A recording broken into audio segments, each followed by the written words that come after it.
Bill അദ്ലി ഖാമത്തിസ് സമാവാതു വൽ അർള്, നീതി കൊണ്ടാണ് ആകാശലോകങ്ങൾ നിലനിൽക്കുന്നതത്രേ. എന്തൊരു മനോഹരമായ വാക്ക്, ആശയം. അതുകൊണ്ട് അനീതിയോ അക്രമമോ വെറുപ്പുകളോ ഇവിടെ ആര് പ്രചരിപ്പിച്ചാലും സത്യം തിരിച്ചു വരും, സ്നേഹം തിരിച്ചു വരും, നീതി തിരിച്ചു വരും. ഈ പ്രപഞ്ചം അങ്ങനെ അള്ളാഹു പടച്ചത്. കുറച്ചു നേരത്തേക്ക് പുകമറയുണ്ടാക്കാനോ അസ്വസ്ഥതയുണ്ടാക്കാൻ മാത്രമേ വെറുപ്പിൻ്റെ ആളുകൾക്ക് സാധിക്കുകയുള്ളൂ. അത് എന്നും നിലനിൽക്കുന്നതല്ല. സത്യം 17 വയസ്സാണ് സത്യത്തിനെന്നും. അതെന്നും തിരിച്ചു വരാൻ കാത്തിരിക്കുകയാണ്. നീതി തിരിച്ചു വരും.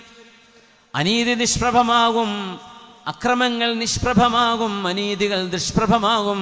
അതുകൊണ്ട് സത്യവും ന്യായവും ധർമ്മവും ബോധ്യപ്പെട്ടാൽ അത് സർവാത്മന അംഗീകരിക്കണേ എന്ന് റസൂലുള്ളാഹി സ്വല്ലല്ലാഹു അലൈഹി വസല്ലം. അതൊരു വിശ്വാസിയുടെ, മനുഷ്യരുടെ ജീവിതത്തിലെ ഏറ്റവും വലിയ ഗുണമാണ്.